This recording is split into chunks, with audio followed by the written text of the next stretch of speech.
स्त्री को किसका पक्ष लेना चाहिए, पति का या पिता का? बोलो बोलो, किसका पक्ष लेना चाहिए? क्यों, किसका पक्ष लेना चाहिए? पति का। पर आजकल कुछ लड़कियां, कुछ बहुएं अपने पति का पक्ष नहीं लेती, पिता का पक्ष, मां का पक्ष लेती है। मां बोलती है बहू बेटा आजा, मायके आजा, बेटी भाग जाती है, मां बुला रही है जाऊंगी। पति लाख रोके वो रुकती नहीं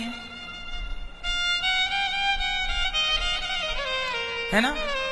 चलो बुलावा आया है, मां ने बुलाया है, हाँ? मां बुलाई तो दौड़ी आई।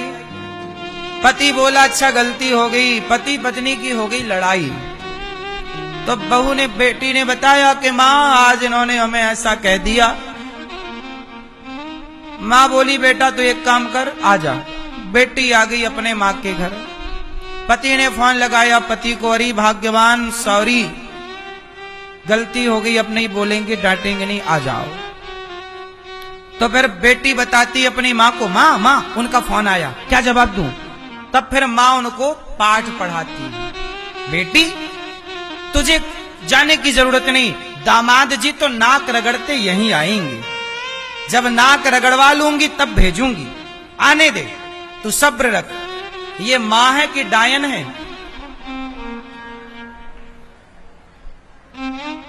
एक बात बताओ, दामाद कौन होता है?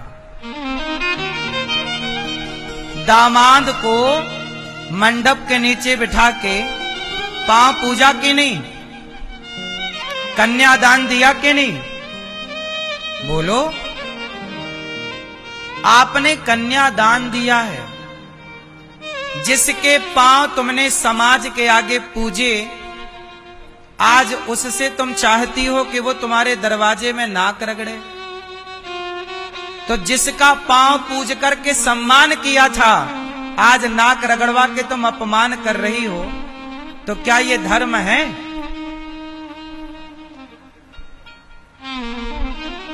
बोलो। और धिक्कार तो उस स्त्री को है, तुम कैसी पत्नी हो? तुम्हारा पति नाक रगड़ रहा है और तुम तमाशा देख रही हो। कम से कम पति के साथ तो खड़े हो जाओ। जो स्त्री अपने पति के साथ नहीं खड़ी होती, वो स्त्री कैसी है? वो स्त्री पत्नी कहलाने की अधिकारी है? अरे हर पति पत्नी के बीच का झगड़ा होता है, सबके घर में झगड़ा होता है, पर अपने पति का, चलो पत्नी हो तुम, जो बोलना हो बोल लो, पर तुम अपने, एक यहां आया मेरे पास लड़का प्रश्नोत्तरी में, बोला गुरुजी मेरी पत्नी, मेरी जरा लड़ाई हो जाए मेरी पत्नी से तो मेरी पत्नी अपने भाइयों को फोन लगाती है और इसके भाई आके मुझे मार के चले जाते हैं। अब सोचो कि उसके भाई दबंग हैं, तो वो जब चाहे अपने भाइयों को बुलवा के अपने पति को 2-4 पड़वा देती है। ले अब बताओ, क्या ये धर्म है कि आप अपने पति को अपने भाइयों से पिटवाओ, अपने बाप से पिटवाओ, अपनी मां से अपमान करवाओ?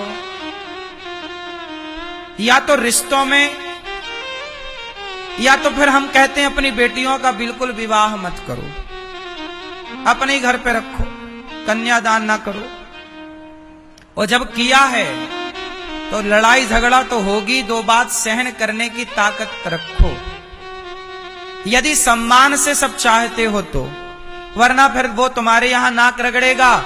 जो दामाद नाक एक बार रगड़ लेगा, चलो मजबूरी में वो सब कर लेगा, लेकिन वो ना तुमसे सदा के लिए नफरत करना स्टार्ट कर देगा।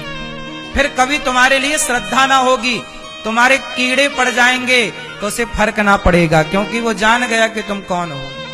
श्रद्धाएं समाप्त हो जाती हैं। और देखो, हर चीज वापस आ सकती है, पर श्रद्धा वापस नहीं आती। बात सही है कि गलत है?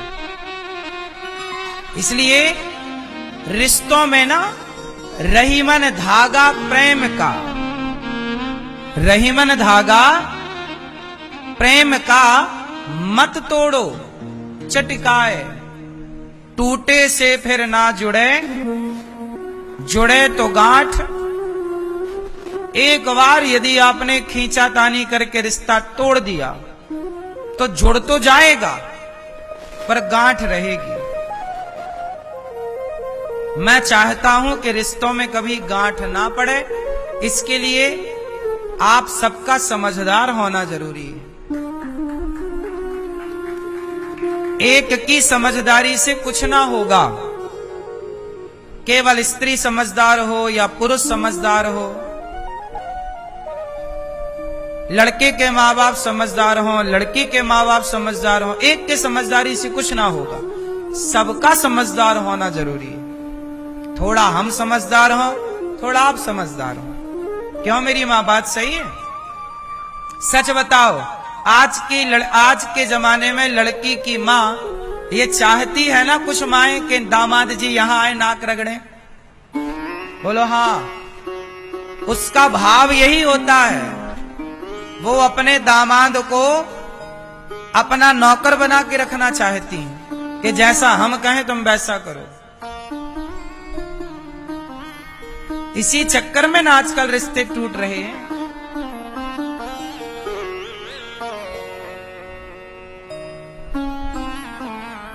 माता सती ने सही निर्णय लिया। माता सती ने अपने पिता के घर जाकर देखा कि मेरे पति का अपमान मेरे पिता ने किया।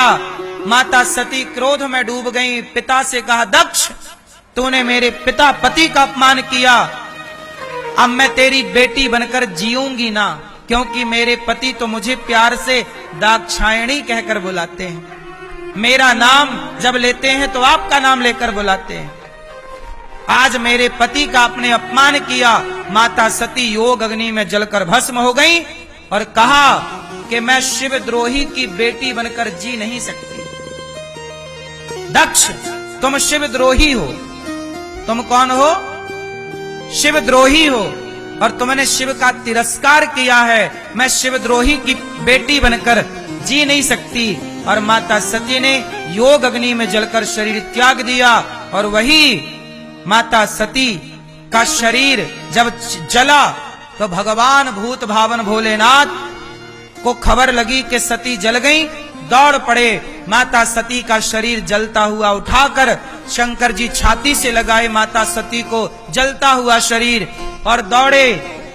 भगवान नारायण ने देखा कि शंकर जी तो छोड़ने को तैयार नहीं। तब माता सती तो मर चुकी थी, पर सती को तो गले लगाए शंकर जी पागलों की तरफ सती सती कहकर दौड़ रहे हैं।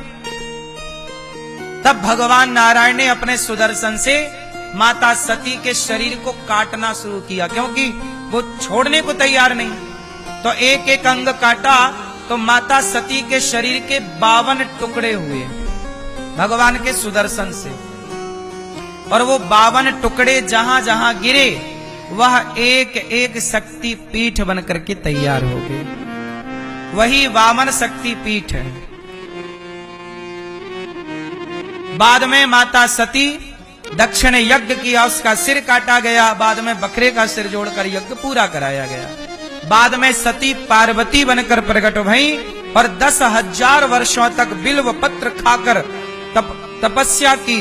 तब भगवान शिव ने कहा कि पार्वती आपने 10,000 वर्ष केवल बिल्व पत्र खाया, बिल्व पत्र ने आपके प्राणों की रक्षा की।